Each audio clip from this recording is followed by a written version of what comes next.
Hello বন্ধুরা, আশা করি তোমরা সবাই খুব ভালো আছো আর আমিও খুব ভালো আছি। তোমাদের সাথে অনেক দিন হলো আমি কোনো ভ্লগ শেয়ার করি না, তাই ভাবলাম আজ একটা ভ্লগ শেয়ার করি। এটা ছিল কালী পুজোয় ঘুরতে যাওয়ার ভ্লগ। তো আমরা বাড়ি থেকে রওনা হওয়ার থেকেই শুরু করেছি আমি আমার ভিডিওটা। তো তাই ভাবলাম যে তোমাদের সঙ্গে এটা আমি শেয়ার করি।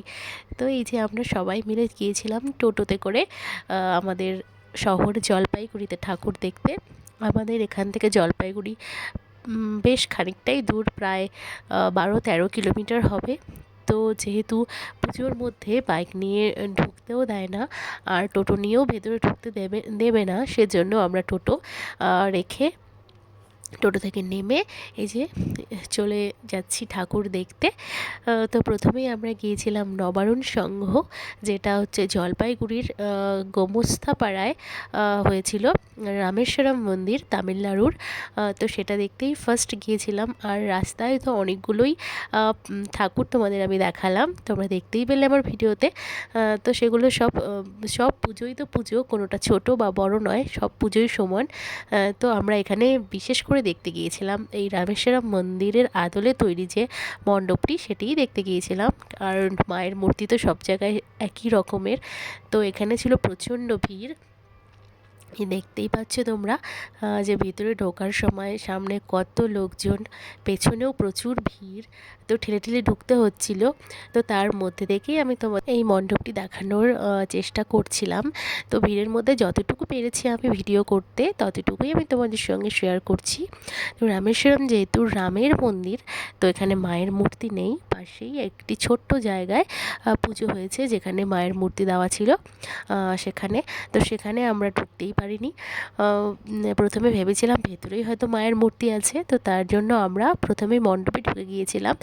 তো তারপরে দেখলাম ওখানে শুধু রামের একটি ছবি আর একটি শিবলিঙ্গ রয়েছে। তো তারপর ওখান থেকে বেরিয়ে কিছু ফটোশ্যুট করে আমরা পেছনের রাস্তা দিয়ে বেরিয়ে পড়লাম অন্য মণ্ডপে যাওয়ার উদ্দেশ্যে। তো ওখান থেকে হাঁটা পথে বেশ অনেকটাই ছিল।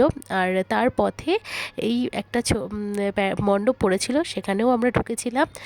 তো এটা হলো সেই মণ্ডপ যেখানেও আমরা একটু ঘুরে ফটো তুলে তারপর চলে এলাম জলপাইগুড়ির দাদাভাই ক্লাবে, যেটার সঙ্গে তোমরা সকলেই ভীষণ পরিচিত। যারা জলপাইগুড়ি তারা তো জানোই, আর যারা বাইরে থেকে দেখছো তারাও কম বেশি জানো। তো এখানে তৈরি করা হয়েছিল শীষ মহল। তো এই যে দেখতে পাচ্ছ এখানে এটা হলো শীষ মহল। তো আমরা এখন ভেতরে যাচ্ছি। এখানে অতটা ভিড় ছিল না, যতটা থাকার কথা তার তুলনায় অনেকটা কমই ভিড় ছিল। তো ওখান থেকে দেখে আমরা বেরিয়ে এলাম। তারপর গিয়েছিলাম চ্যালেঞ্জ ক্লাবে। তো সেখানে গিয়ে আমরা এই যে ভেতরে ঢুকছি আমরা সবাই মিলে। তো এখানেও বেশ ভালোই করেছিল, ছোটো মোটোর মধ্যে বেশ ভালোই লাগছিল। তারপর এখান থেকে দেখে আমরা একটু ওখানে বসেছিলাম, যেহেতু একটু প্রোগ্রাম দেখলাম যে হবে, একটা মেয়ে গান করবে। তো আমরা একটু বসেছিলাম যে একটু গান শুনে যাই, কিন্তু তাদের যেহেতু মাইক সেটিং ঠিকমতো হচ্ছিল না, তাই বেশ সময় লাগছিল। তো তাই জন্য আমরা ওখান থেকে বেরিয়ে গেছিলাম। আর এই যে এখানে যেই প্রোগ্রামটার কথা বলছিলাম সেটা হওয়ার কথা, সেখানে আমরা একটু বসেছিলাম চেয়ারে, কারণ হেঁটেও ছিলাম অনেকক্ষণ, তাই ভাবলাম একটু বসে এখানে প্রোগ্রাম দেখা যাক। তো তারপর আমরা ওখানে বসে দেখলাম যে দেরি হচ্ছে, তাই ওখান থেকে বেরিয়ে গিয়েছিলাম। তার মাঝখানে আরেকটি মানে মন্দির ছিল যেখানে মায়ের পুজো হয়েছিল, সেখানে খিচুড়ি দেওয়া হচ্ছিল প্রসাদ। তো আমরা সেখানেও খেয়েছিলাম, সেটা ভিডিও করতে ভুলে গেছি। এরপরে আমরা চলে এসেছিলাম দেশবন্ধু নগর হাই স্কুলে, যেখানে পূজা হয়েছিল। তো সেখানেই আমরা তারপরে এসেছিলাম। এই যে এখানে 12 মাসে যে 13 পার্বণ, সেই কনসেপ্টের ওপর ভিত্তি করেই এই মণ্ডপটি তৈরি করা হয়েছে।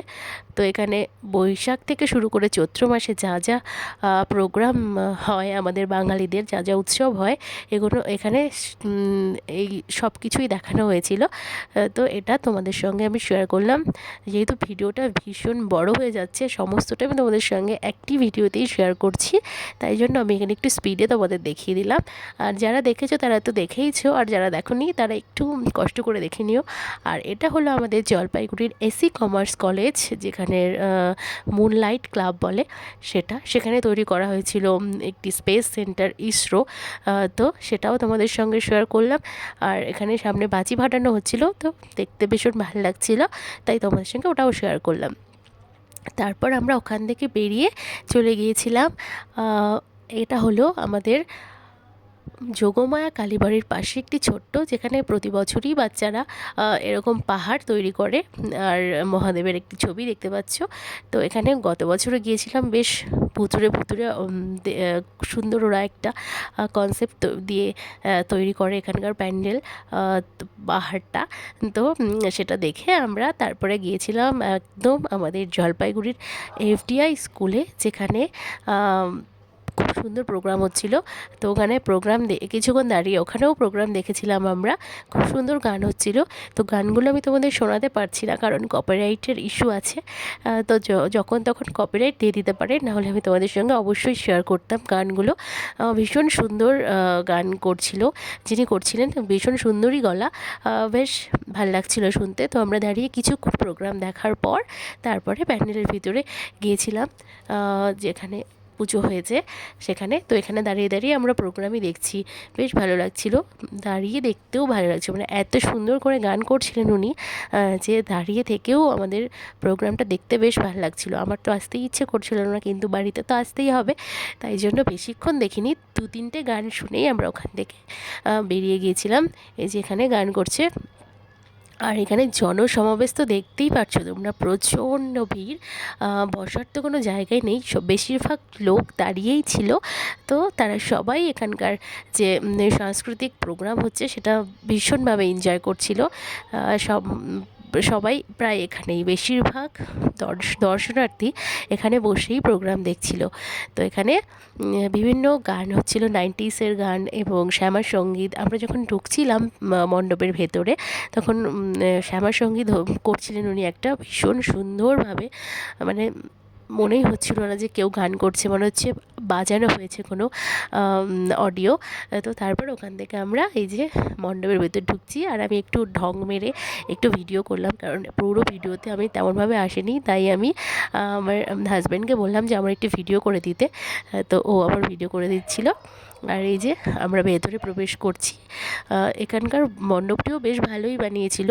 আর আমরা যখন এখানে ঢুকছিলাম, তো পাশের অর্কেস্ট্রাতে খুব সুন্দর একটি মেলোডি, কি বলবো, রোম্যান্টিক একটি গান চলছিল, আর আমরা দুজন পাশাপাশি হাঁটছিলাম, তো ভীষণ ভালো লাগছিল। ওটাই আমি ওকে বলছিলাম যে দেখো গানটা কত সুন্দর বাজছে।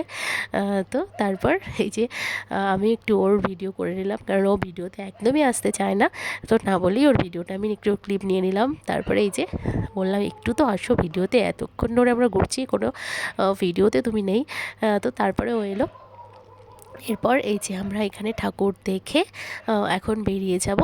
আর এই যে দূরেও দাঁড়িয়ে আছে, আর বাবা মা মায়ের মূর্তির সামনে গিয়েছে। তারপর ওখান থেকে আমরা হেঁটে অনেকটা আসার পর কদমতলা স্কুলের পাশে, গার্লস স্কুলের পাশে একটি ক্যাফে আছে, কফি, তো সেখানে কফি খাওয়ার জন্য আমরা বসলাম, কারণ অনেকটা আমরা পথ হেঁটেছি, প্রায় 10 থেকে 11 কিলোমিটার হাঁটার পর আমাদের পায়ে প্রচণ্ড ব্যথা হচ্ছিলো, তাই আমরা ওখানে বসে একটু কফি খেয়ে নিলাম। খাওয়ার পর আবার আমরা বাড়ির উদ্দেশ্যে চলে এলাম। তো দাদাভাইয়ের এখানে এসে আমরা একটু খেয়েছিলাম, তো খাওয়ার ভিডিওটাও আমি করিনি। তারপর ওখান থেকে বেরিয়ে যে 73 মোড় বলে আমাদের এখানে একটি জায়গা আছে জলপাইগুড়িতে, সেখানে লোটাস টেম্পল তৈরি করেছিল, ভিতরে পদ্ম তৈরি করেছিল ফোম দিয়ে। তো সেই মণ্ডপে আমরা ঢুকলাম, এটাও ভীষণ সুন্দর করেছিল, ছোটো মোটোর মধ্যে বেশ ভালো লাগছিল। তো এই যে এখানে দেখো, এখানকার মায়ের যে মূর্তিটা ছিল সেটাও ভীষণ সুন্দর ছিল। তো দেখো এই যে এখানে ভেতরটা দেখো কত সুন্দর, আমি তোমাদের একটু দেখাচ্ছি। এই যে দেখো পদ্ম ফুলগুলো এত সুন্দর করে বানিয়েছে, যেন মনে হচ্ছে সত্যি পদ্ম ফুল। আর এই যে এখানে একটি মূর্তি, আর পেছনে রয়েছে আরও একটি। তো এখানে আমরা দেখে এখানে একটু ছবি টবি তুলে তারপর আমরা বেরিয়ে গেছিলাম। আর এখান থেকে আমরা কিছু কানের দুলও কিনেছিলাম, আমি সেগুলো ভিডিও করিনি, ভীষণ সুন্দর কানের দুলগুলো কিনেছিলাম। আর তো কোথাও ঘুরতে গিয়ে কিছু কিনতে তো আমার ভীষণ ভালো লাগে, তাই আমি কিনে নিলাম ওখান থেকে কানের। তারপর ওখান থেকে বেরিয়ে রথখোলা বলে একটি জায়গা আছে যেখানে ভীষণ সুন্দর করেছিল। তো এটা এখানকার যে শিল্পী তিনি ছিলেন নদিয়ার, আর এখানে আলোকসজ্জা ছিল হচ্ছে চন্দননগরের।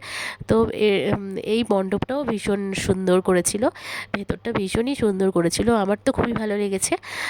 তো এখানে প্রতি বছর পুজো হয়, কিন্তু এত ভালো মণ্ডপ সজ্জা এই প্রথমবার হলো। এখানকার 49তম বছর এবার পুজোর। তো এখানে এটা বানিয়েছে বিভিন্ন যে ফুচকার যে বাটিগুলো হয় সেই বাটিগুলো দিয়ে বানিয়েছে, ভেতরে সাজিয়েছে। আর মূর্তি, ওখানে অনেক ছোট ছোট বাচ্চা অনেক মূর্তি দিয়েছে বানিয়ে।